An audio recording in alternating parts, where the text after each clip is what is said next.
After the last audience member left, and after the crew had packed their equipment and the arena lights had gone dark, a security guard named James made his final round of the building. He was not supposed to find anyone on the stage. What he found there, and what Tina Turner said when she saw him standing in the darkness at the edge of the stage, he has kept to himself for nearly 40 years. This is the first time any of it has been told. James had worked arena security for 11 years by the time the Break Every Rule World Tour came through in the autumn of 1987. He had started as a door steward at a smaller venue in his mid-20s and had moved through the work the way people move through work they are good at, steadily, without drama, accumulating the particular competence that comes from doing something often enough that its patterns become instinct. He had worked the arena for 6 of those 11 years. He knew the building the way people know a place they have inhabited through all its versions. The empty afternoons, the full nights, the specific quality of sound in different sections, the way temperature moved through the space differently in winter than in summer. He had seen everything a large arena sees across the duration of a touring season, and he had learned, through 11 years of professional exposure to it, not to be moved by the scale of what he was standing inside.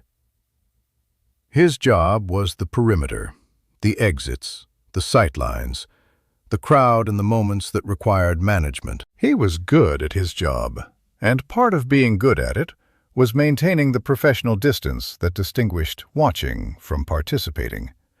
The specific detachment that allowed him to stand inside a room full of people experiencing something extraordinary and remain, himself, the person responsible for their safety. He had maintained this through 11 years of performers and productions and nights that his colleagues described afterward as extraordinary. He was proud of it. The Break Every Rule World Tour arrived in the autumn of 1987 as one of the largest touring productions of the decade. It followed the record-breaking success of Private Dancer and the Grammy Award sweep of 1985, and the period of sustained commercial and critical recognition that had placed Tina Turner, 47 years old, 3 years into the second chapter of a career that had been declared finished, at the center of the music industry's attention in a way that showed no signs of reducing. The tour played stadiums and arenas across Europe, North America, Australia, and Japan. The production was substantial, a stage built for spaces of the scale the tour now required, a crew of dozens, a set list designed to move through 50 years of material in a way that gave every section of every audience something to hold. The venues were large.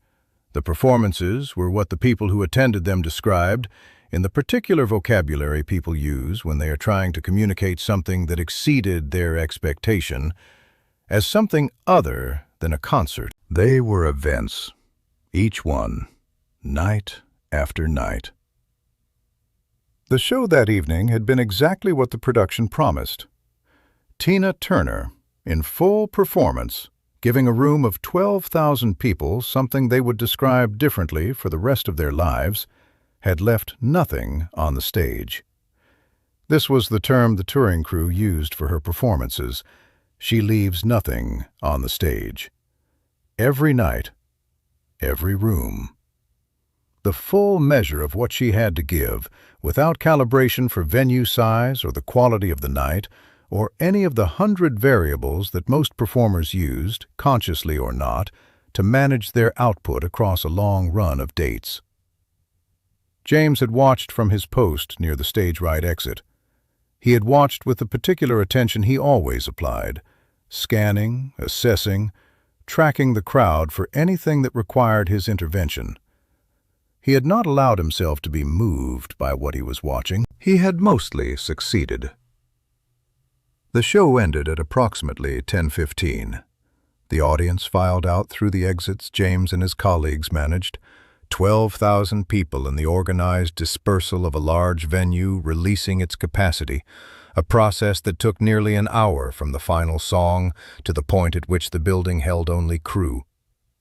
Then the loadout began, the systematic breakdown of the stage equipment, the packing of the production, the specific efficiency of a touring operation that had learned to dismantle in hours what had taken days to build. By 2:15 in the morning, the arena was empty. Empty in the specific way that large venues are empty after major events. Not silent.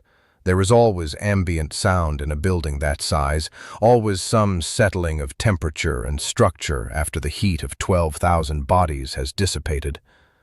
But empty of people. The seats in darkness. The stage in the residual glow of a few work lights left on for the crew's final checks. James did his last round. He moved through the building systematically, the corridors, the service areas, the loading dock, the backstage zones. Standard procedure, making sure no one had been left behind. He came up through the stage left access corridor. He turned the corner toward the stage and stopped.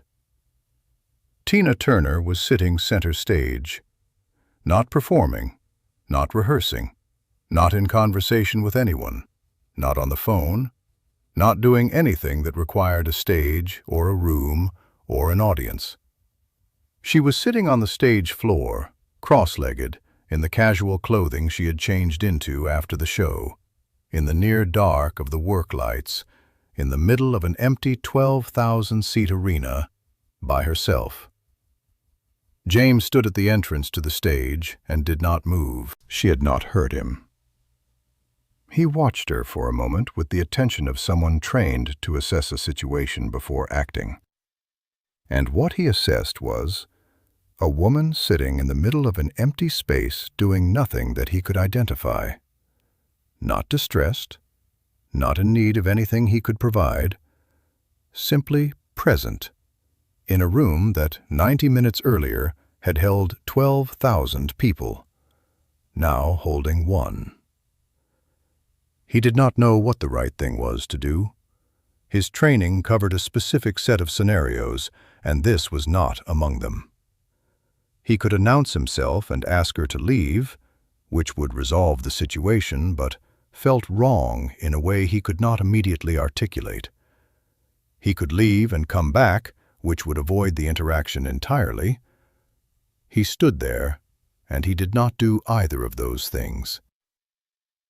After perhaps a full minute, Tina Turner looked up. She saw him standing at the entrance to the stage. She did not appear startled. She looked at him with the calm expression of someone who has been found somewhere they know they probably shouldn't be, and has already decided how they feel about it. James spoke first. He said, as professionally as he could manage, that he was doing his final security check, and he needed to confirm she was all right.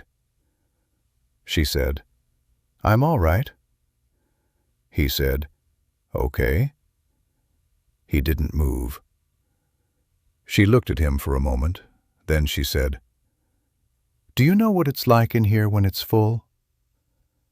He said that he did. He'd been working the venue for 6 years.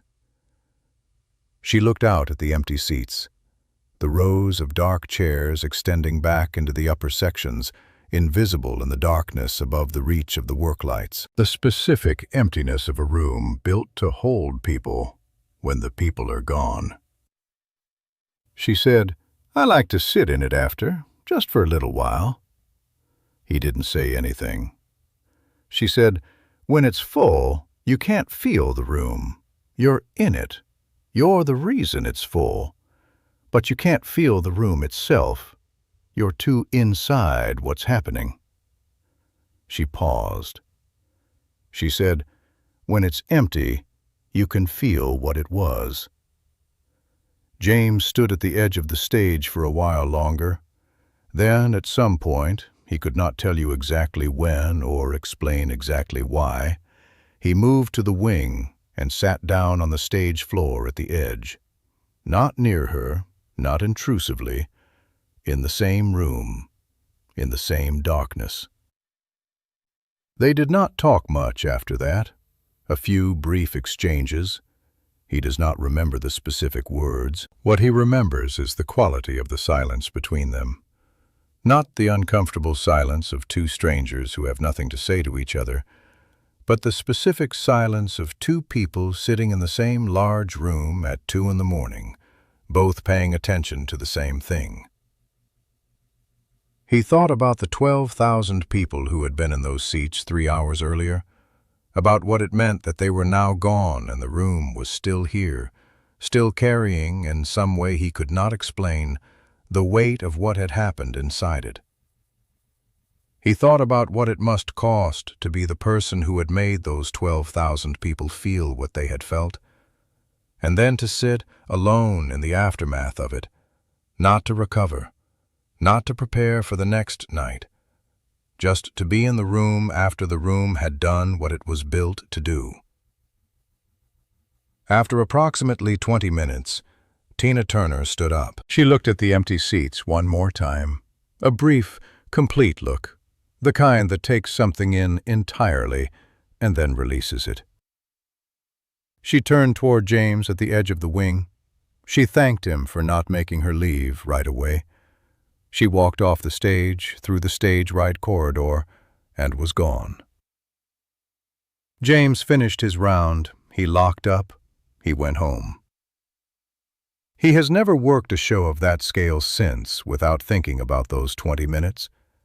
He retired from arena security after 23 years and moved into a different kind of work, quieter, less physical. But the image has stayed with him in the specific way that certain images stay, not fading with time, but becoming more present, more legible, as the years provide the context to understand what was actually happening in them. He has thought about what she said. When it's full, you can't feel the room. When it's empty, you can feel what it was.